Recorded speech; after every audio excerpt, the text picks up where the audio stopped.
Okay, we are live. Hello, everyone, and welcome to another episode of Talia Talks. I have a really special guest here with me today. This is the three-part fashion series.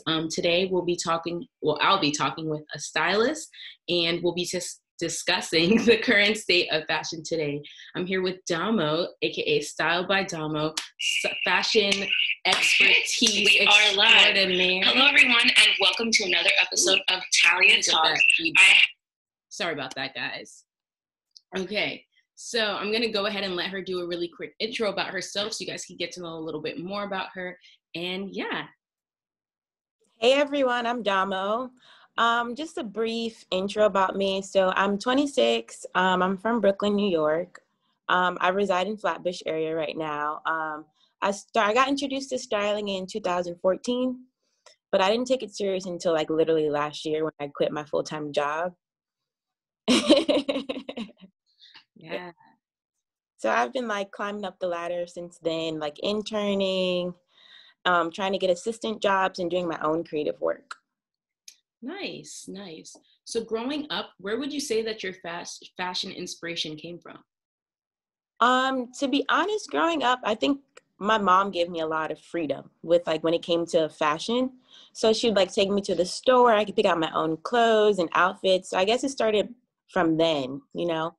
I used to like put my outfits together. I'm just like, I want this and I want that, and I'm putting this together, you know. And she didn't really like tell me like, you know, you can't wear that, you know. So I guess from then. Nice. It's good that she let you have that freedom to like explore your creativity from like such a young age. Yeah. When it comes to being a stylist, what would you say is your favorite part? I say my favorite part would be the outcome of it all. You know, I really love like executing things and like getting the idea together. I'll move board, I'll talk to the client or, you know, my creative team, whoever I'm working with. And I guess like the end goal is like really like, damn, we did all that and it turned into this. So I guess the satisfaction of like seeing everything come together from start to finish. Nice. Nice. I like that you can like see your vision come to life, because I feel like when you're creative, a lot of times like your vision is like, it's hard to explain through words. So you just got to like get there, you know? Exactly. Like, especially like a lot of my ideas be like, you know, in my head, and I'm just like on Pinterest, like I got to find this. And I literally can't find it for the mood board. And I'm trying to tell the person like, this is what I'm thinking. And yeah. What is it like dealing with clients and learning to integrate their vision, your vision with theirs? Because I know, you know, when you have clientele, everyone's going to have a different personality. Everyone's going to have a different say so. I think I've kind of mastered like a balance. So usually like when a client reaches out to me, they'll send me like a reference photo of like, you know, something that I've done creatively and not you know, the work that I do creatively doesn't always look good on like, you know, like the regular person, you know?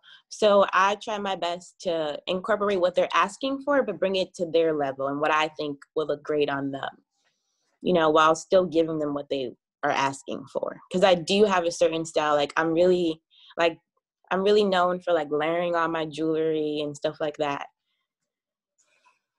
So one thing that I noticed when doing my research about styling and kind of what stylists do is the incorporation of showrooms. If you want to maybe talk about a little bit what a showroom is and what is your experience dealing with showrooms as far as your career goes? Okay, so a showroom basically houses samples from a designer. There's so many different showrooms. You can reach out to them and email them. My experience with showrooms, I've had a good experience. Usually I reach out to showrooms when I'm assisting a stylist on like a bigger job. So, you know, I'll reach out to the PR team and email. And like, it's so much easier when you have like a letter of responsibility, like a pull letter from like an editorial or magazine. When it comes to my personal work though, I usually network across. So I'll reach out to emerging designers on my level that I feel like, you know, they'll let me borrow their things. Cause, you know, obviously for my creative work, I won't be allowed to like, you know, email, you know, the Gucci's PR team. No, Not yet. Yeah, not yet. Not for like, creative personal work. But when it comes to like assisting like bigger stylists on bigger jobs, I've have the leeway of like, emailing and getting these pieces for like the project that we're doing. Have you ever seen anything like in a showroom that you were like, oh my gosh, like you were fangirling over? Oh, all the time. All the time. Because I'm just like always amazed. Because there's this one place, Ludlow Archive. They have like super old pieces. I'm just like, oh my God, I can't believe like this was like from years ago and you guys were housing that. Oh man, I can only imagine. Literally like a playground for you. Literally like every time, like, I'm on like a huge job, like me and the stylist will play dress up in the clothes and like Yes. be in the office playing around and stuff.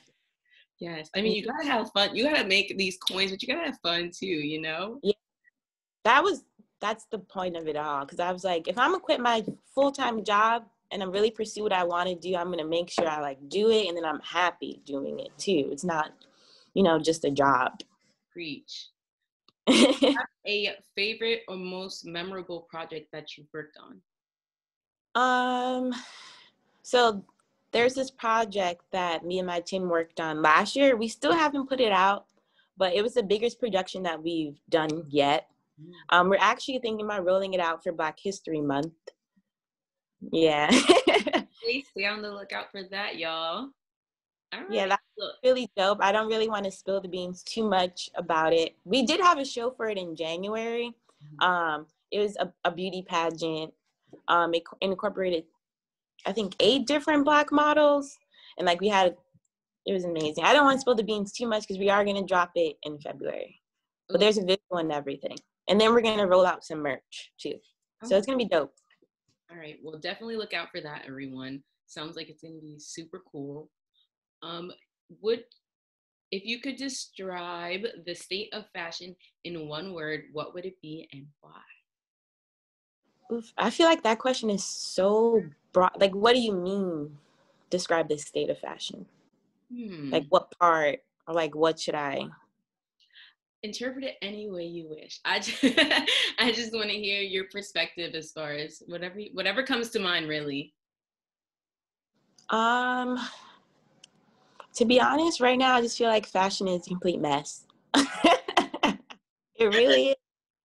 I feel like, since we were at a standstill with like COVID and stuff like that, so a lot of people, are on Instagram, on social media. So people have the platform now to like, speak up and talk about like things that happen in the industry that, on a day-to-day we overlook because, it's so fast paced. But since we're at a standstill, people are able to like, really analyze and figure out what's happening.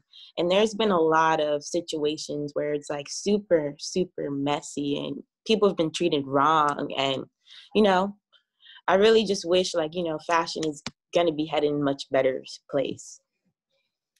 Definitely. I feel like you, especially as a Black woman, I feel like, there probably are different adversities that you face. So I hope for better and wish for better because, I want to see our people win. Yeah, especially that the fashion industry is built on Black people. Like, they capitalize off of our culture all the time.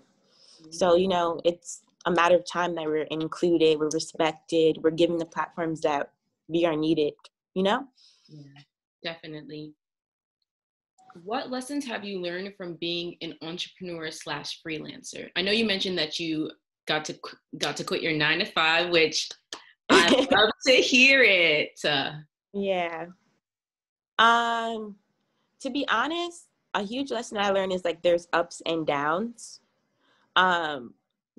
Obviously like going into it, you think that it's much easier. You've seen people do it, they quit their job all the time and you just feel like they're flourish. But I feel like there are ups and downs, like there's times where I'm like super booked, I'm super busy, but there's also like downtime where, I'm not making any money, I'm not really doing anything. I'm like at a standstill. Yeah, but I mean, all in all, I still wouldn't trade it for anything. I feel like, living in my passion and like doing what I want to do is fulfilling. You can't really put a price tag on that, to be honest. What advice would you give to someone who wants to be a stylist? I'll probably give them the same advice, like, how I started off. I like literally emailed a stylist that I admired. I really liked Jenny Hobla. I really liked her work. So I emailed her and was like, oh, I'll be interested in like interning for you if you have any openings. And she responded back to me and she was like, oh, you can come in and meet me. So the first job that we did, I remember we were shopping for like shoes. And she was like, telling me like how it goes. And she was showing me the process of it all, like behind the scenes and like what it takes to prepare for these jobs. And at the end of our day, she was like, do you like it? And stuff like that. And, I was able to intern for her. Nice. I think that it's really commendable that you were able to like network like that, like literally put yourself out there. Like that's super commendable. You literally have to. I'm learning that because I'm just like, if you want it, you have to just go and get it. It's not going to fall out the sky. That's right. You got to work hard, I guess. Yeah. What does the future look like for you, and where do you see yourself in the next 5 years? Oh, the next 5 years. I feel like that's so far, but yet so close. To be honest, in the next 5 years, I want to be very well off, like really in my career, really well off, doing really huge jobs, working on big productions. I really want to get into like creative direction and styling on like, a much larger level. Nice. I definitely see all of those things for you. I don't see anything coming in your way. That was actually my last question. Oh, wow. Yeah, we like fed through them. Like, I love it though, because I feel like, I feel like you gave people what they needed to hear. I feel like you dropped the gems. Like, I love it. I normally leave the last like 5 to 10 minutes open to see if anyone has any questions. We're on YouTube Live, so I'm going to look at the comment section. I don't see any comments right now, but if you do have a question, feel free to leave it in the live chat section, which I'm looking at right now, and I will ask. But in the meantime, I'm gonna go ahead and thank you so much for joining me today. I really appreciate it.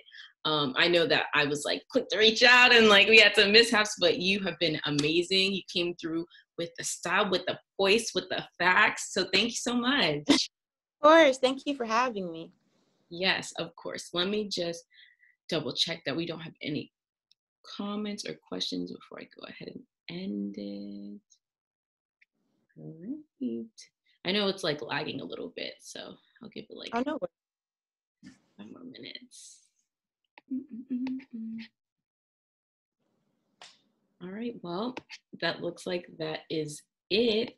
So I'm gonna let you go. Thank you so much for being on my show today. Of course. Thank you for having me. Anytime. All right, bye-bye. Bye.